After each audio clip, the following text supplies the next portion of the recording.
The screams of Vivian Parker echoed through the barn, but in 1875, Wyoming, screams didn't travel far, and hers were meant to die right there. For 3 days she'd been chained to a post, the rust on the shackles grinding into her wrists until they were raw meat. Her throat was a desert, her lips cracked and bleeding. They gave her just enough water to keep her alive, to prolong the punishment. Her crime? Returning home. Her father, Henry Parker, had died, leaving her the small but prosperous cattle ranch she'd grown up on. But her cousins, led by the cruel and hulking Jebediah, had other plans. "This land belongs to them that work it," Jeb had snarled, ripping the deed papers from her hands. "Not some fancy Boston girl." So they dragged her here, to the stink of wet hay and manure, to let her rot. The barn door creaked open, slicing the gloom with a sliver of gray dawn. Vivian tensed, expecting Jeb's sneering face, but the silhouette in the doorway was a stranger. Tall, broad. He stood motionless, a long duster coat hanging off his frame, a wide-brimmed hat shadowing his face. "Is someone in here?" His voice was low, cautious, like a man walking into a trap. She tried to answer, but only a dry rasp escaped her lips. He stepped inside, his boots silent on the packed dirt floor. His eyes adjusted to the dark, and then they found her. He stopped dead. "Dear God," he muttered, the words a rough prayer. In 3 long strides he was kneeling in the muck beside her. He pushed his hat back, and she saw his face. A strong jaw covered in 3 days of stubble, and eyes the color of a winter sky, filled with a sudden cold anger. "Who did this to you?" "My cousins," she whispered. "The Parkers." He didn't say another word. He just stood, his eyes scanning the barn. Not for an escape route, for a weapon. He found a set of old tools on the wall and came back with a pair of heavy bolt cutters. "Name's Roy Thornton," he said, his voice flat, all business. "Was just passing through, heard a commotion at the main house last night. Figured I'd check the grounds come morning." He positioned the cutters on the chain link near her wrist. "This might hurt." With a grunt of pure force, the iron snapped. The sound echoed in the silent barn like a gunshot. Relief washed over her, so potent it almost made her pass out. The iron cuffs were still on her wrists, but the chain was broken. "Can you stand?" Roy asked, offering a hand. She tried, but her legs were useless, folding beneath her like paper. Without a second of hesitation, he scooped her into his arms. She felt weightless against his powerful chest. "They'll be back," she warned, her voice a thread. "They check on me at sunup." "Let 'em come," Roy said, his voice a low growl. He carried her toward the door, then paused, listening. The ranch was quiet, too quiet. He stepped out into the morning light, and the cool air felt like a miracle on Vivian's skin. "My horses over in the trees will get you safe." But they only made it 10 paces into the open yard before a shout ripped through the air. "Hey, what in the hell you think you're doing?" It was Jeb. He came running from the house, a rifle in his hands, his 2 younger brothers right behind him. "That's family business, stranger!" he roared. Roy didn't stop. He didn't even flinch. "Any man who chains a woman like an animal has no right to talk about family," he called back, his voice cutting through the morning air. "I'll put a bullet in you," Jeb threatened, stopping 30 yards away and raising the rifle to his shoulder. Roy gently set Vivian on her feet, keeping a strong arm around her waist to hold her steady. With his free hand, he swept back his duster. The morning sun glinted off the handle of a Colt revolver, holstered low on his hip. "I wouldn't," he said, his voice calm, steady, and terrifyingly certain. "We're leaving. You try and stop us, you'll regret it, for the rest of your very short life." Jeb hesitated. He saw the way Roy stood, the way his hand hovered over his gun. This wasn't some drifter. This was something else. "You don't know what you're getting into," Jeb blustered, lowering his rifle just a fraction. "It became my business when I found her," Roy said. He started walking again, pulling Vivian with him, never taking his eyes off Jeb. "Now, we're going to walk away, and you're going to let us, unless you want the sheriff to find out what you've been doing in this barn." At the word sheriff, the 2 younger brothers exchanged a nervous look. But Jeb's face twisted into a dark smile. "Sheriff's gone," he spat. "Won't be back for 3 days. You ain't as smart as you think, mister." Roy stopped. He looked at Jeb, then at the two brothers. Then he looked at Vivian. A flicker of something she couldn't read passed through his eyes. 3 days, he repeated slowly. "Is that a fact?" "That's a fact," Jeb sneered, growing bolder. "So you can turn right around, put my cousin back where you found her, and ride on out of here. Or we can settle this a different way." Roy's hand dropped, resting on the butt of his Colt. Vivian could feel the tension thrumming through his arm. He wasn't just a good Samaritan, he was a fighter. She could feel it. But 3-1, with her barely able to stand. The odds were impossible. "Please," she whispered to Roy. "Don't." Roy ignored her. He stared at Jeb, and a slow, cold smile spread across his own face. It was a terrifying sight. "You know," he said, his voice conversational, almost friendly. "I was just passing through on my way to Cheyenne. But a man can get awful bored on the trail." He took a step forward, away from Vivian, putting himself between her and the brothers. "And you three look like just the kind of entertainment I've been missing." Jeb's confidence wavered again. This man wasn't backing down. He was escalating. He was inviting a fight. Who was he? Before Jeb could make a decision, the youngest brother, a boy of no more than 18 named Tom, made it for him. Panicked and eager to prove himself, he jerked his own pistol from his belt. "I'll shoot him, Jeb!" he yelped. It happened faster than Vivian could blink. There was a blur of motion from Roy's hip, a deafening crack of thunder. Tom screamed, his pistol flying from a hand that was suddenly slick with blood. He stared at his throbbing palm, his face a mask of shock and pain. Roy hadn't killed him. He hadn't even aimed for his chest. He'd shot the gun right out of his hand. Jeb and the other brother stared, frozen. The shot had been impossibly fast, impossibly accurate. Roy's Colt was now leveled squarely at Jeb's chest. The hammer was cocked back. The smile was gone from his face, replaced by a look of cold, deadly purpose. "The next one," Roy said, his voice dropping to a near whisper that carried with terrifying clarity. "Won't be a warning shot. Drop the rifle." Jeb's face was pale. The rifle felt impossibly heavy in his hands. He swallowed hard, his bravado completely gone, and let the weapon clatter to the dirt. "Good choice," Roy said. He backed up slowly, grabbing Vivian's arm and pulling her toward the tree line where his horse was hidden. He never took his eyes off the Parker brothers, his gun steady as a rock. They reached the trees, and a magnificent chestnut horse waited patiently. Roy helped Vivian onto the saddle, then swung up behind her, his arm a band of steel around her waist. He held the reins in one hand, his Colt still trained on the yard with the other. "This isn't over," he called out to the stunned brothers. "Not by a long shot." Then he wheeled the horse around and spurred it into a gallop, disappearing into the cover of the pines. As they rode, the adrenaline began to fade, and Vivian started to shake. The man behind her was a complete stranger, yet he had just faced down her cousins with a skill and coldness that was both heroic and deeply unsettling. "Who are you?" she asked, her voice trembling. Roy was silent for a long moment as they put distance between themselves and the ranch. "I told you," he finally said.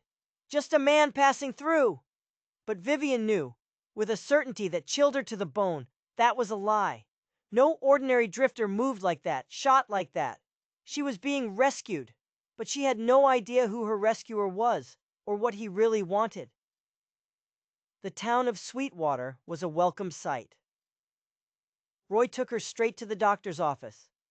The doctor, a kind-faced man named Campbell, took one look at her and his face darkened. "Good Lord, Vivian, what happened?" "Her cousins," Roy said, his voice clipped. Dr. Campbell's hands were gentle as he cleaned and bandaged her wrists. "I knew those boys were trouble, especially after your father passed." He looked up at Roy, his eyes sharp. "And you are?" "Roy Thornton. I was in the area on business, heard shouting, investigated." The doctor's gaze lingered on the professional way Roy held himself, the way his eyes never stopped scanning the street outside the window. "Business, you say? What kind of business brings a man like you to Sweetwater? Private business, Roy said, offering no more. She'll need to rest, the doctor said, turning his attention back to Vivian. Dehydration, exhaustion. She's lucky you came along, Mr. Thornton. A day or two more. He didn't finish the sentence. He didn't have to. The sheriff isn't here. He's at the county seat. Roy's jaw tightened. I heard. Back in 3 days. That's what they say, the doctor agreed, which is likely why your cousins felt bold enough to do this now. They know they have time. Vivian's heart sank. She was out of the barn, but she wasn't safe. Not yet. What do I do? They won't just let me go. The ranch. The ranch is yours, the doctor said firmly. Your father made sure of it. He filed a new deed, naming you sole heir. He told me so himself, not a month before he passed. He was worried about Jeb and the others. They found my copy of it, Vivian said. That's why they locked me up. Then we'll get another, the doctor said. But first, you need a safe place to stay. He glanced at Roy. I trust you'll be staying in town for a few days, Mr. Thornton. My business in Cheyenne can wait, Roy said, his eyes meeting Vivian's. There was something in his gaze, a promise of protection that went beyond simple decency. It was watchful, possessive almost. It made her feel safe, but also like a piece in a game she didn't understand. The doctor arranged for her to stay in a room above his office, cared for by his wife. Roy took a room at the boarding house at the edge of town, run by a formidable widow named Mrs. Sullivan. Before he left, he stopped by her room. Get some rest, he said, his hand resting for a moment on the doorframe. Tomorrow, we talk strategy. Strategy for what? She asked. For getting your ranch back, he said, and making sure your cousins pay for what they did. He turned to leave, then paused. One more thing. The doctor mentioned your father filed a new deed. The one your cousins took? Was it the official document with the county seal? Vivian shook her head. No, it was just a copy he'd mailed to me in Boston. A letterpress copy. Roy nodded slowly, a strange look on his face. He seemed relieved. Good, he said, more to himself than to her. That's very good. And then he was gone, leaving Vivian alone with 100 questions. Why was he so interested in the specifics of her deed? What was this private business that brought him here? And why did she get the feeling that her troubles with her cousins were only the beginning of a much larger and much more dangerous story? The next morning, feeling stronger after a night of real sleep and a decent meal, Vivian met Roy at the boarding house. Mrs. Sullivan, a woman whose stern face was offset by kind eyes, sized Roy up with a single glance. My husband was the sheriff here for 20 years, she said, pouring Roy more coffee. I know a man with a purpose when I see one. And you, Mr. Thornton, are not just passing through. Roy gave a small, non-committal smile. We need to get a certified copy of that deed, he said, changing the subject. But the county seat is a 2-day ride. I don't want to leave you unprotected. No need, Mrs. Sullivan said. My nephew is a clerk there. I can send him a telegram.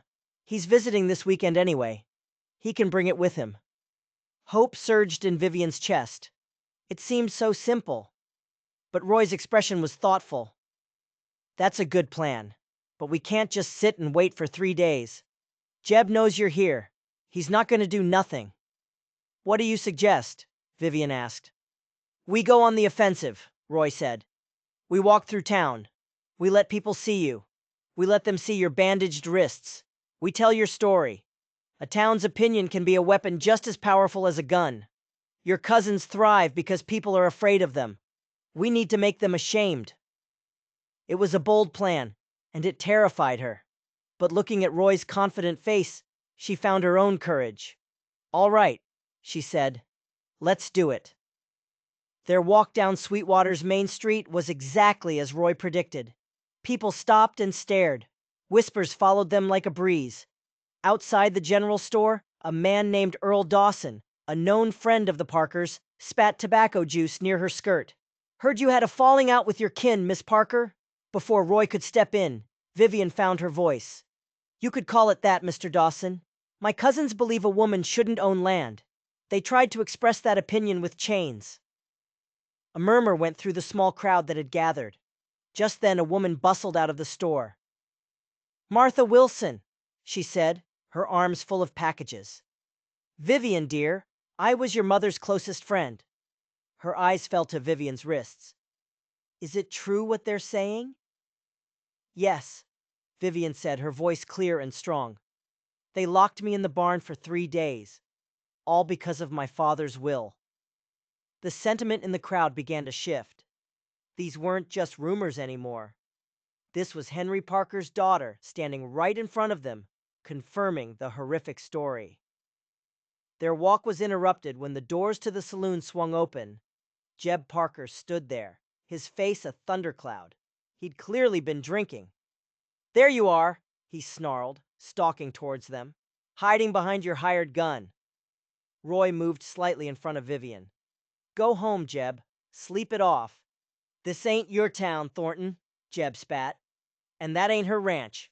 It's Parker land. He lunged, not at Roy, but at Vivian, his hand outstretched to grab her. Roy moved like a snake. He didn't draw his gun. He simply sidestepped, grabbed Jeb's arm, and used his momentum to spin him around, slamming him face first into a horse trough. Jeb came up sputtering, soaked and furious. He reached for the pistol tucked in his belt, but Roy was already there, his own Colt appearing in his hand as if by magic. I told you to go home, Roy said, his voice dangerously low. Suddenly, a new figure stepped out of the saloon's shadows. He was a man in a tailored suit, his face clean-shaven, his eyes cold and calculating. He looked completely out of place in the dusty town. That's enough, Jeb, the man said. His voice was quiet, but it carried an authority that made Jeb freeze. The man turned his cold eyes on Roy. You must be Mr. Thornton. I've heard about you. He then looked at Vivian, a flicker of something unreadable in his gaze. And you, Miss Parker? A pleasure. My name is Silas Blackwood. I was a business associate of your father's. Vivian had never heard her father mention the name. Jeb here is a little rough around the edges, Blackwood continued smoothly, but his heart is in the right place. He simply wants what's best for the family land. Chaining his cousin in a barn is what's best, Roy asked, his gun still trained on Jeb. Blackwood's lips thinned into a semblance of a smile. Unfortunate, but these are passionate men. I'm here to mediate, to find a solution that benefits everyone. He pulled a document from his coat pocket. In fact, I believe I have it right here. This is a bill of sale, signed by your father a week before his death. He sold the ranch to me. The street went silent. Vivian stared at the paper in his hand, her mind reeling. Sold? Her father would never sell the ranch. It was his life, his legacy. That's a lie, she whispered. I assure you, it's quite legal, Blackwood said calmly. Henry was in considerable debt. I simply helped him out of a difficult situation. Jeb and his brothers were to stay on as foremen.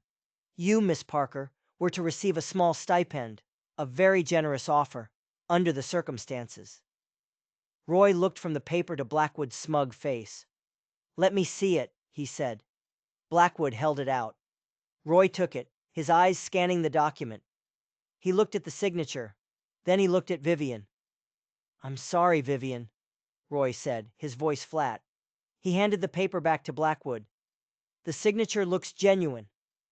Vivian's world tilted on its axis. It couldn't be true. Her father, in debt? Selling the ranch to this stranger? And Roy, he just accepted it? He'd faced down 3 armed men for her, but a piece of paper made him surrender? Jeb was grinning now, a triumphant, ugly look on his wet face. Blackwood's smile was cool and confident. They hadn't just stolen her ranch. They had stolen her father's memory, painting him as a failure who'd sold away their legacy. And her rescuer, the one man she thought was on her side, had just confirmed her defeat. She felt utterly and completely alone. Back at the boarding house, The air was thick with despair. Vivian sat numbly in a chair while Roy paced the room. Mrs. Sullivan stood by the window, her arms crossed, her face a grim mask. "I don't believe it," Mrs. Sullivan said, breaking the silence. "Henry Parker was a proud man. He would have starved before he sold that ranch, especially to a snake like Blackwood." "You know him?" Roy asked, stopping his pacing. "I know of him," she corrected. "He's a land speculator from back east. Buys up distressed properties for pennies on the dollar. He's got a reputation for being ruthless. My Jacob, my late husband, he warned me about him. Said he was the kind of man who creates the distress so he can profit from it." Vivian looked at Roy, a spark of anger cutting through her shock. "And you just believed him? You saw that paper and gave up?" Roy stopped in front of her, his winter sky eyes intense. "I didn't say I believed him. I said the signature looked genuine. There's a difference." He knelt down in front of her. "Look at me, Vivian. Did your father have any enemies? Was he in any kind of trouble you knew of?" "No," she said, shaking her head. "He was the most honest man I've ever known. The ranch was profitable. He wrote me about it all the time." "Then something doesn't add up," Roy said. "A man like your father doesn't just sign away his legacy a week before he dies. And a man like Blackwood doesn't just happen to show up with a bill of sale the moment you challenge your cousins." He stood up, a new determination in his stance. "This isn't over. It's just getting more complicated." "But what can we do?" Vivian asked. "He has a legal document." "Documents can be forged," Roy said, "or they can be signed under duress. We need to find out what really happened in the last week of your father's life." He looked at Mrs. Sullivan. "You said your husband warned you about Blackwood. Did he ever mention anything specific?" Mrs. Sullivan hesitated, a flicker of old pain in her eyes. "Jacob. He had his own dealings. Some I didn't approve of. He kept ledgers, meticulous records of every transaction, every loan, every deal made in this county. He said they were his insurance policy." Her eyes widened slightly. "He kept them hidden. After he died, I never could find them.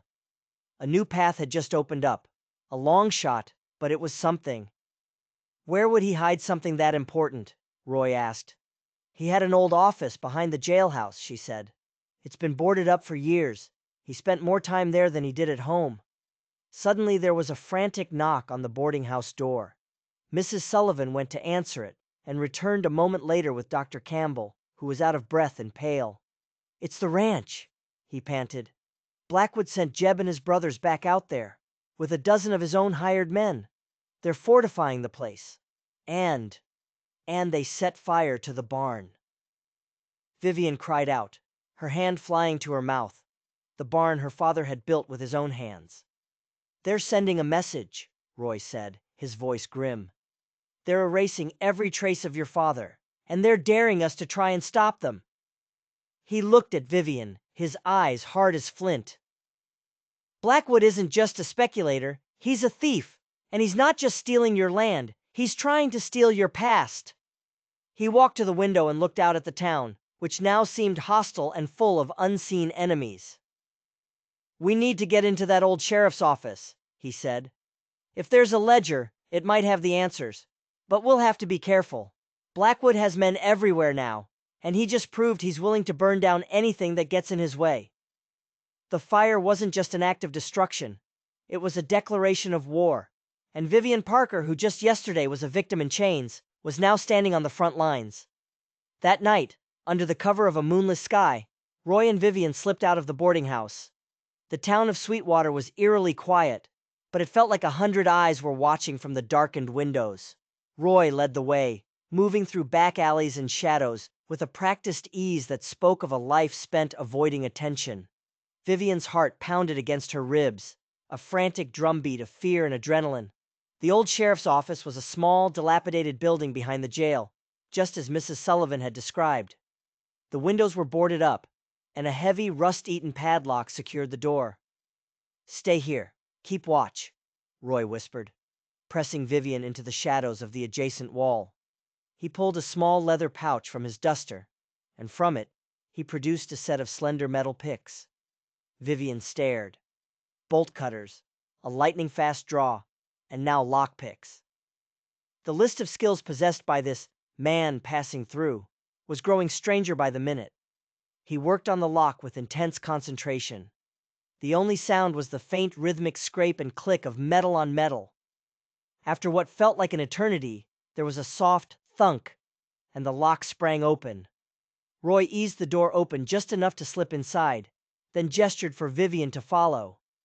The air inside was stale, thick with the dust of years. Moonlight filtered through cracks in the boarded-up windows, illuminating ghostly shapes of furniture draped in white cloths. It was a tomb of forgotten justice. "What are we looking for?" Vivian whispered, her voice swallowed by the oppressive silence. "Ledgers," Roy said, his voice a low rumble. "Anything that might mention your father, or Blackwood." They began to search, their movements careful and quiet. They looked in desk drawers, behind cabinets, under floorboards. They found old wanted posters, stacks of legal forms yellowed with age, a box of confiscated derringers, but no ledgers. Vivian ran her hand along a bookshelf filled with crumbling law books.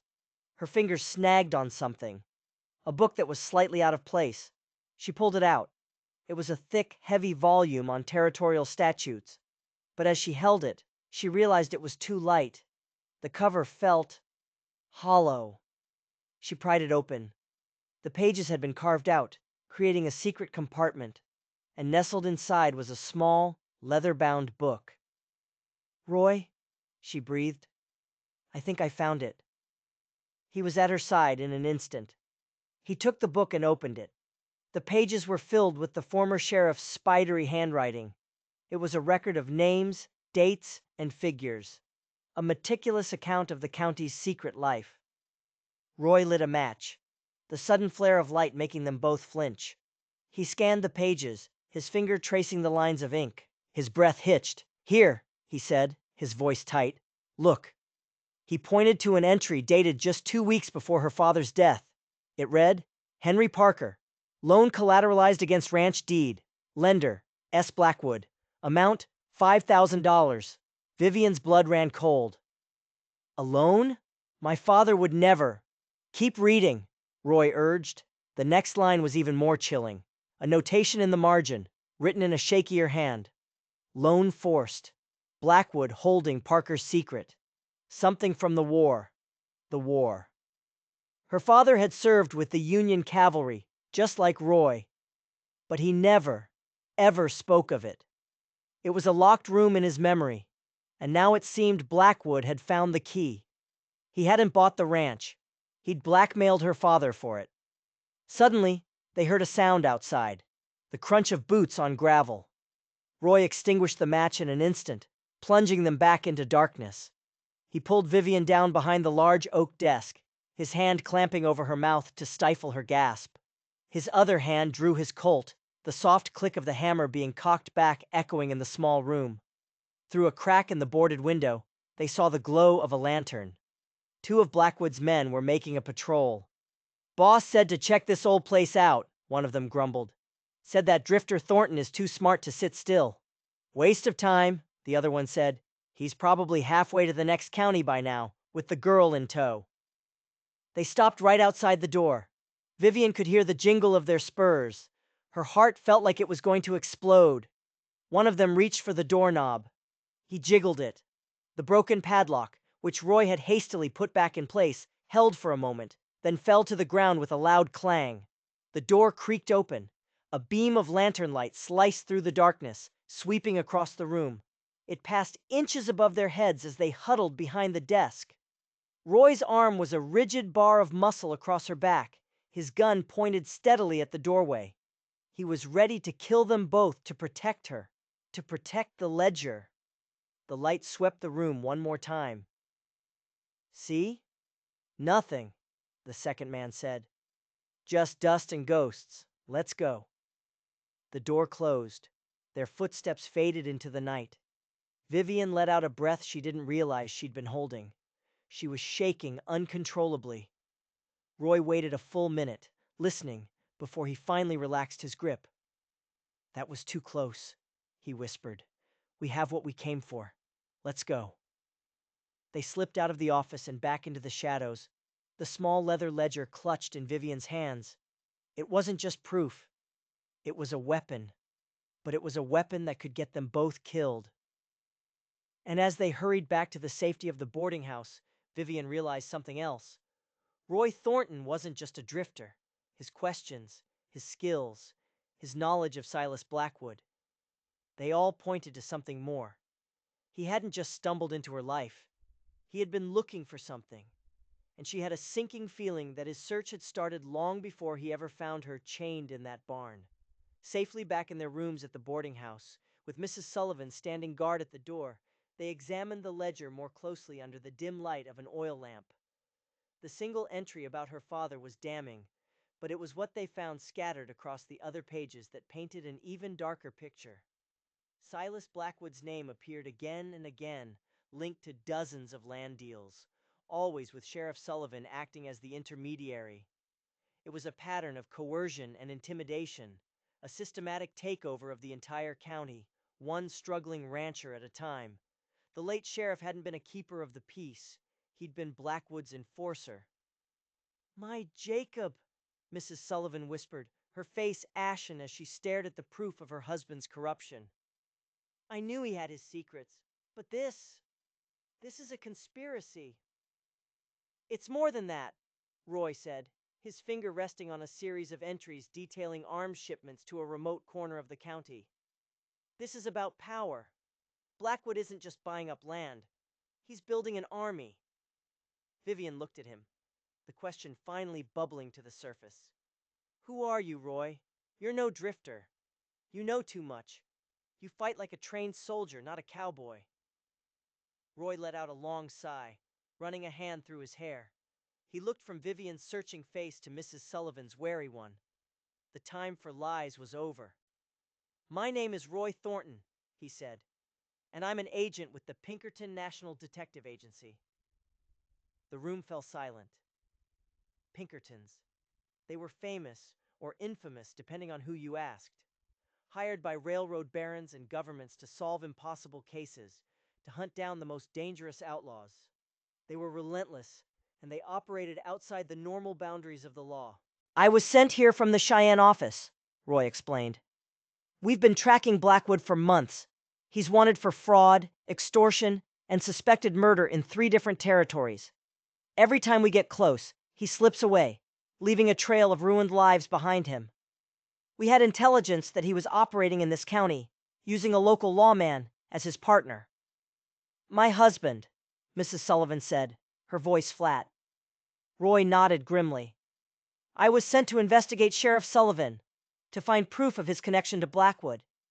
I arrived in Sweetwater the day after your father passed away.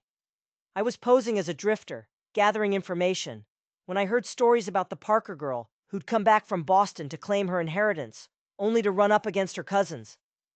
He looked at Vivian, and for the first time, she saw a flicker of something beyond professional duty in his eyes, a genuine regret. "I thought it was just a family squabble at first. But when I heard they'd taken you, I decided to check the property. Finding you in that barn, that changed things. It made it personal. So he hadn't been just passing by. He'd been there all along, watching, waiting." Her rescue hadn't been an accident. It had been an intersection of his mission and her nightmare. "So what now?" Vivian asked, her mind struggling to process the revelation. "We have the ledger. This is the proof you need, isn't it?" "It is," Roy said. "This ledger, combined with the fraudulent bill of sale for your ranch, is enough to bring in the U.S. Marshals. Blackwood's entire operation will come crashing down." "Then let's go," Vivian said, a surge of fierce determination replacing her fear. "Let's take it to the county seat." "We can't," Roy said, shaking his head. "Blackwood has the roads watched. His men are everywhere. If we try to ride out, we'll be ambushed before we clear the town limits. And the new sheriff, Donovan—" "He was your husband's deputy, Mrs. Sullivan," We don't know where his loyalties lie. He could be in Blackwood's pocket, too. They were trapped. They held the key to destroying their enemy, but they were locked in a cage with him. There must be a way, Vivian insisted. Just then, the telegram Mrs. Sullivan had sent 2 days ago came back to her mind. Your nephew, she said, her eyes lighting up. The clerk from the county seat. You said he's coming to visit this weekend. Mrs. Sullivan nodded slowly. He is. He's due on the afternoon stagecoach tomorrow. A plan began to form, desperate and dangerous. He's a county official, Roy said, catching on immediately. Blackwood's men won't think twice about a clerk coming to visit his aunt. He's the perfect messenger. We can give him the ledger. No, Mrs. Sullivan said, her voice firm. I won't put my nephew in that kind of danger. If Blackwood even suspects, he won't be in danger if they don't know he has it, Vivian said, her mind racing. She went to her travel trunk and pulled out the thick, respectable-looking book on agricultural management she had been studying on the train from Boston. It was nearly the same size as the ledger. When he arrives, you'll greet him on the porch in plain sight, she explained, her plan taking shape. You'll give him this book, a gift, you'll say. Blackwood's spies will see it, but they'll think nothing of it. The real ledger will be hidden, tucked into his luggage when no one is looking. It was a risky gambit. Everything depended on deception, on split-second timing, and on the courage of a young man they hadn't even met yet. It could work, Roy said, a glimmer of admiration in his eyes as he looked at Vivian. Mrs. Sullivan still looked uncertain, the fear for her family warring with her desire for justice. Finally, she gave a slow, determined nod. My Jacob may have soiled the family name, she said, her voice thick with emotion, but my nephew and I will be the ones to clean it. The stage was set for a final, desperate play, but as they prepared for the stagecoach's arrival, a new, chilling thought entered Vivian's mind. The ledger mentioned her father's secret. Something from the war. What could it be? What secret was so terrible that it would force a man like Henry Parker to sign away his entire world? Uncovering Blackwood's crimes might mean unearthing her own father's shame. The fight for her future was now inextricably linked with the dark, unspoken secrets of her family's past. The next day passed with excruciating slowness. The town was buzzing with tension. Blackwood's men were a visible presence on every street corner, their hard eyes watching everyone. Roy stayed in his room, keeping out of sight, while Vivian and Mrs. Sullivan tried to act as normal as possible, their nerves stretched to the breaking point. Late in the afternoon, the familiar sound of the stagecoach horn echoed through the town.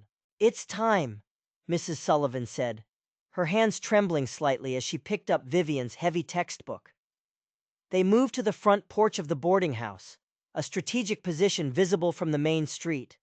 Vivian's heart hammered against her ribs. Roy was watching from an upstairs window, his hand never far from his gun. The stagecoach pulled up in a cloud of dust. A young man with his aunt's kind eyes and a nervous disposition stepped out. This was Daniel, Mrs. Sullivan's nephew. As planned, Mrs. Sullivan hurried to greet him, enveloping him in a hug. Daniel, I'm so glad you made it. I have a little something for you, she said, her voice a little too loud, a little too cheerful. She pressed the thick textbook into his hands. A bit of reading for your journey back. Across the street, one of Blackwood's men, lounging against a post, watched the exchange with lazy disinterest, then turned his attention back to cleaning his fingernails with a knife. He'd seen exactly what they wanted him to see. A loving aunt giving her nephew a boring book. The real exchange happened moments later, inside, away from prying eyes. While Daniel was distracted by a plate of cookies, Roy, moving with swift silence, slipped the small, devastating ledger into the false bottom of the young man's carpetbag. It was done. An hour later, Daniel was ready to leave, his bag packed, the decoy book tucked under his arm. I have to catch the return stage, he explained. Can't be away from the office for long. Of course, dear, Mrs. Sullivan said, walking him to the door. Be safe. The words hung in the air, heavy with unspoken meaning. They watched from the window as he walked back to the stagecoach depot. He was just a few yards away when Silas Blackwood himself stepped out of the hotel across the street. He was flanked by two of his biggest men, and he was walking directly towards Daniel. Vivian's blood turned to ice. They knew. The plan had failed. Blackwood stopped the young clerk, his smile as cold and polished as a tombstone. "Young man," he said, his voice smooth as silk.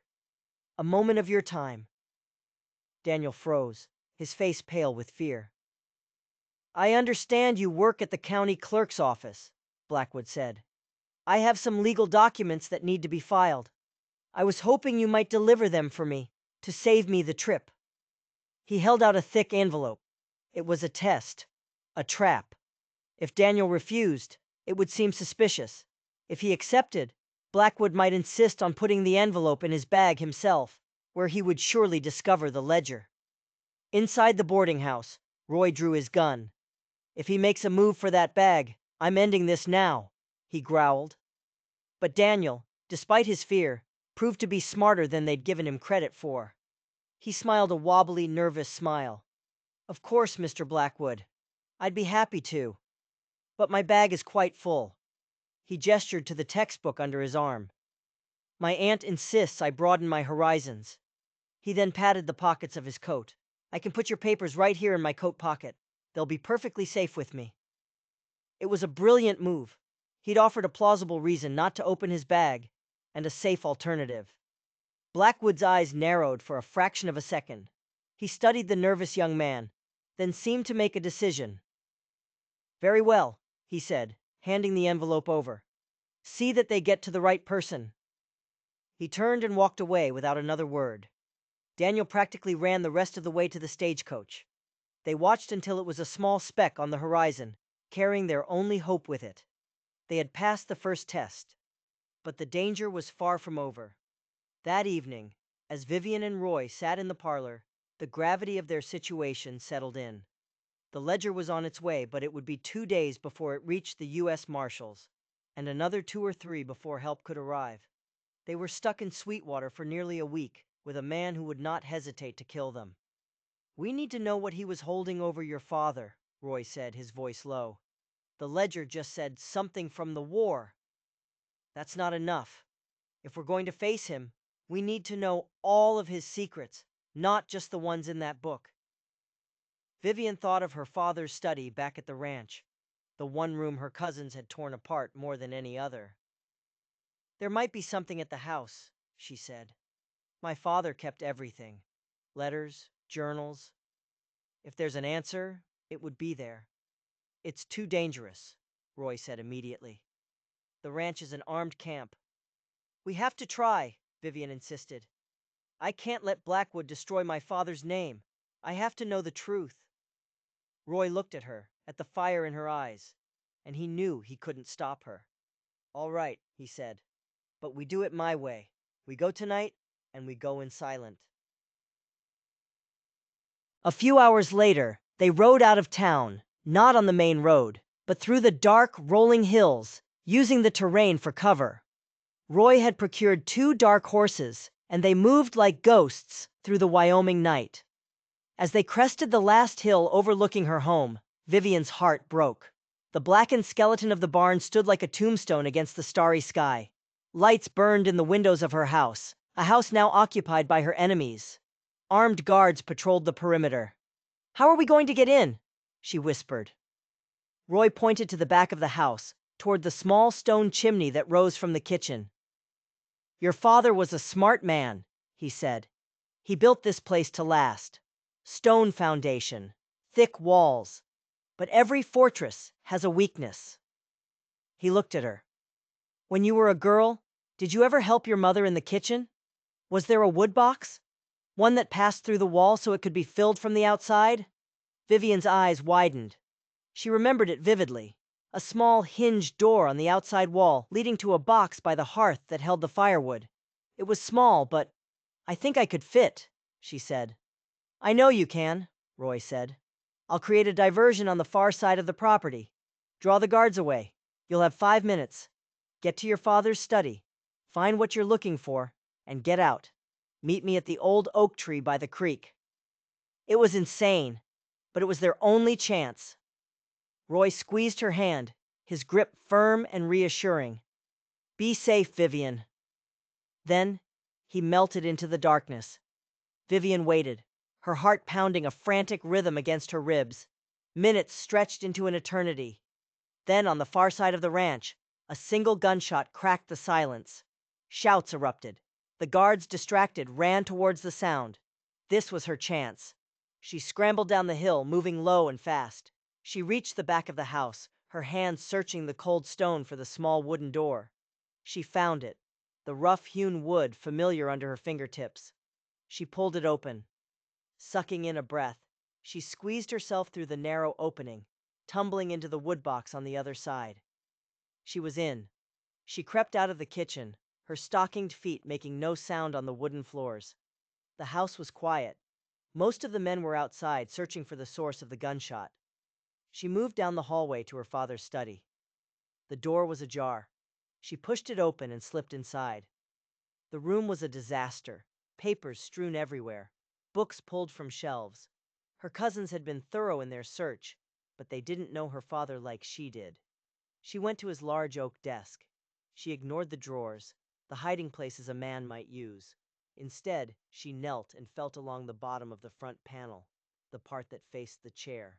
Her fingers found a small, almost invisible indentation. It was a knot in the wood, one she had traced with her finger 1,000 times as a little girl while her father worked. She pressed it, hard. A section of the paneling clicked open, revealing a slim, hidden compartment. Inside was a single, sealed envelope.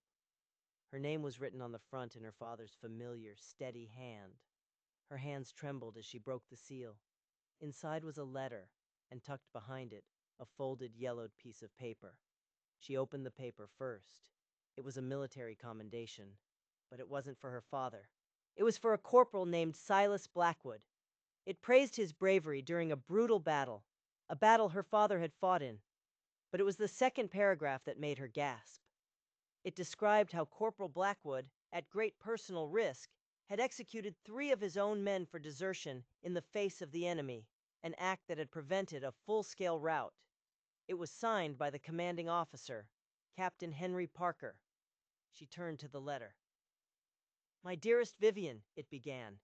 If you are reading this, it means Blackwood has come for me, and I have failed to protect you from the greatest mistake of my life. The man I commended for bravery that day was, in truth, a monster. The men he executed were not deserters. They were witnesses. They had seen him looting the bodies of our fallen comrades on the battlefield. It was murder, plain and simple, and I covered it up. I was young, ambitious, and the official report made me a hero. It was a lie that has haunted me every day of my life. Now, Blackwood has returned. He has the original report and proof that I falsified it. He has used it to force me to sign over the ranch. I cannot bear the shame of my actions being made public. I am a coward, and I have failed you. Whatever you do, do not fight him. He is a ruthless man who will stop at nothing. Take the money he offers and build a new life far away from here. Forget this land. Forget me. Your loving and deeply ashamed father.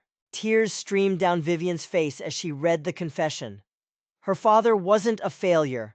He was a good man who had made a terrible mistake, and a monster had used it to ruin him. This wasn't a story of her father's shame. It was a story of Blackwood's evil.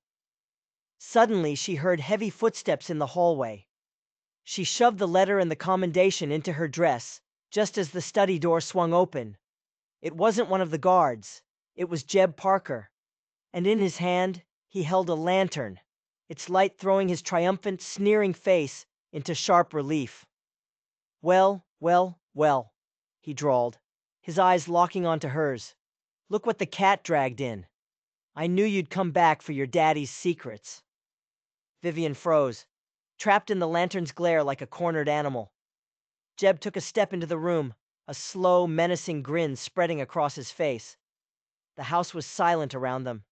The other men were still outside, searching for Roy. She was alone with the man who had chained her in a barn. Blackwood is going to be real pleased, Jeb said, his eyes glinting with malice.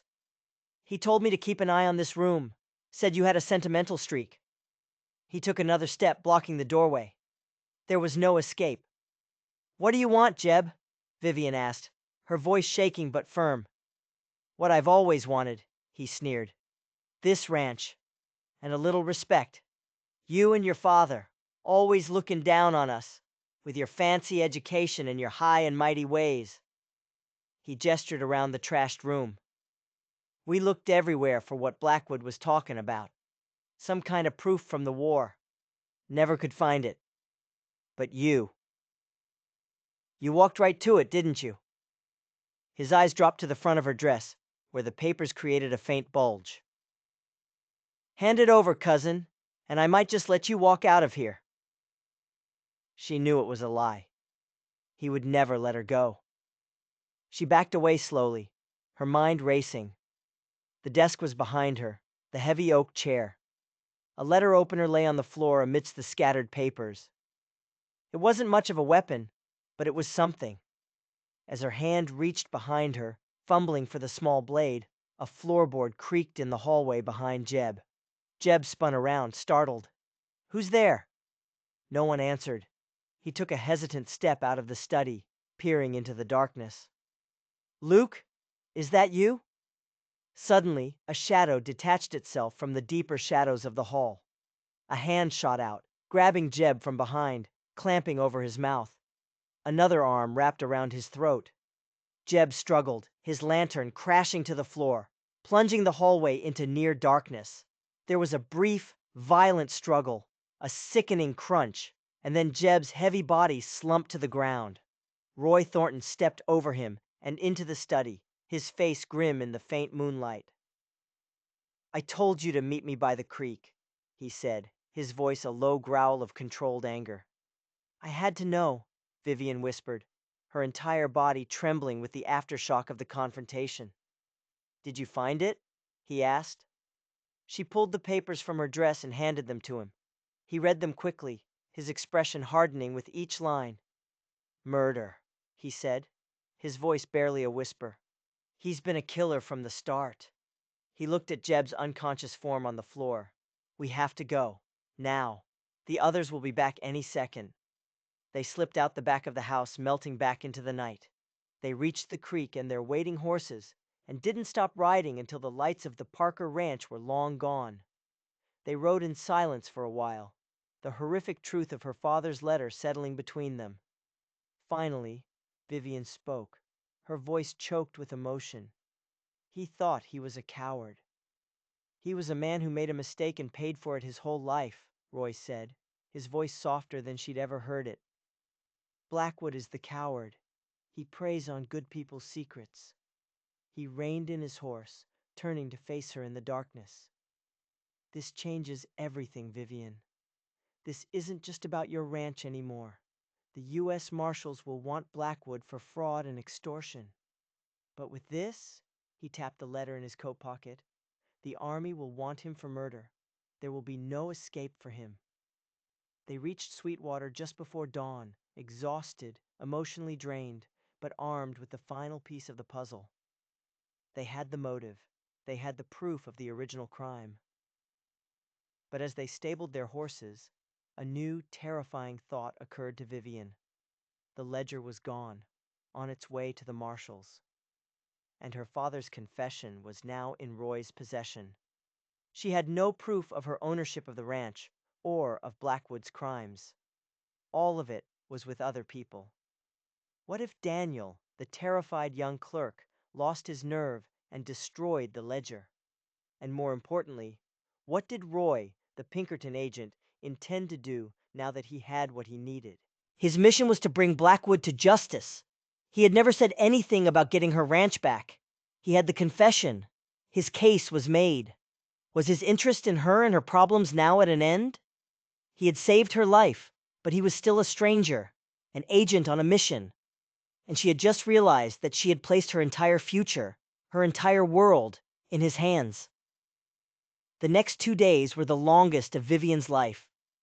They were in a holding pattern, waiting for a storm they knew was coming. Roy insisted they stay inside the boarding house, away from the windows. Blackwood knew they had been at the ranch. He knew they had taken something. He just didn't know what. The whole town of Sweetwater felt like a powder keg waiting for a spark. On the third morning after their raid on the ranch, the spark arrived. Sheriff Donovan, the man whose loyalty was still in question, showed up at the boarding house. He wasn't alone. He had Silas Blackwood with him. "Miss Parker." "Mr. Thornton," Donovan said, his face unreadable. "Mr. Blackwood here has filed a complaint. Trespassing, theft of private papers from his property." Blackwood smiled, a look of pure triumph on his face. "My foreman, Mr. Parker, identified them both," he said smoothly. "They broke into my home, assaulted him, and stole a document of great sentimental value, a military commendation belonging to my family.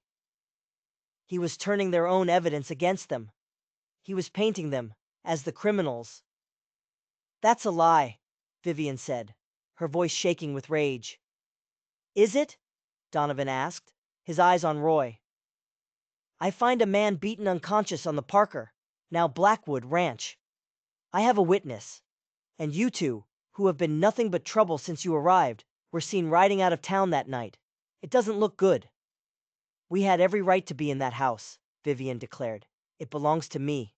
"Not according to this," Blackwood said, producing the fraudulent bill of sale. "A legal document, Sheriff, which carries a lot more weight than the word of a hysterical woman and a hired gun. It was happening. He was using the law, twisting it, to trap them." Roy stepped forward, his body placing him between Vivian and the other two men. He looked directly at Sheriff Donovan. "You were Jacob Sullivan's deputy for 10 years, Roy said, his voice level and calm. "You knew him. You knew how he operated. You know who Silas Blackwood is. The question you have to ask yourself, Sheriff, is which side of the law you really want to be on." Donovan's face tightened. He looked from Roy's unflinching gaze to Blackwood's confident smirk. He was a man caught in the middle, his past loyalty warring with his present duty. Before he could answer, the sound of hoofbeats filled the street outside. Not just one or two horses, a dozen, maybe more. They all turned to the window. Riding into Sweetwater were 6 men, armed with rifles and wearing the silver star of the U.S. Marshals. At their lead was a grim-faced man with a sweeping mustache, and riding beside him, looking both terrified and proud, was the young clerk, Daniel. Blackwood's face went white. The color drained from his cheeks, his confident smile vanishing completely. He knew what this meant. The ledger had arrived. The game was over. He spun around, his hand darting inside his tailored coat. But Roy was faster. He'd been anticipating this move. His Colt was in his hand before Blackwood's fingers even touched his own weapon.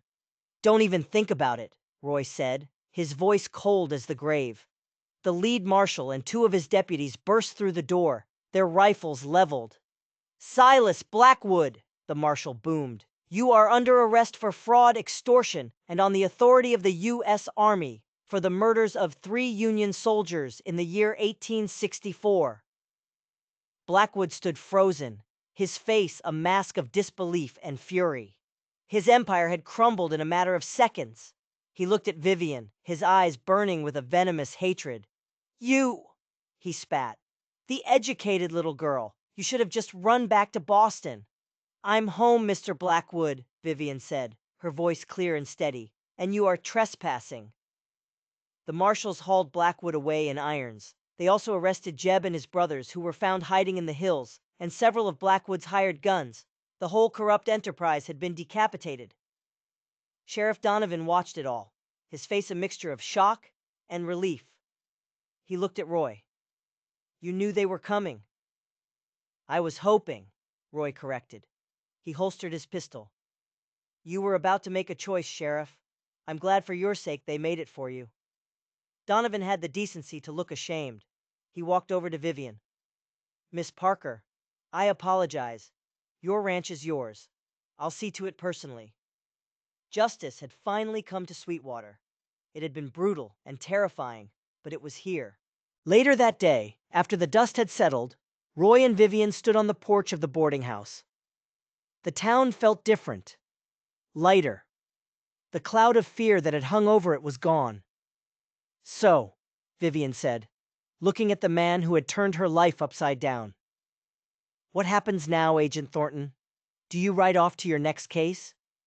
Roy was quiet for a long moment, watching the setting sun paint the Wyoming sky. "My assignment here is over," he said. "Blackwood is in federal custody.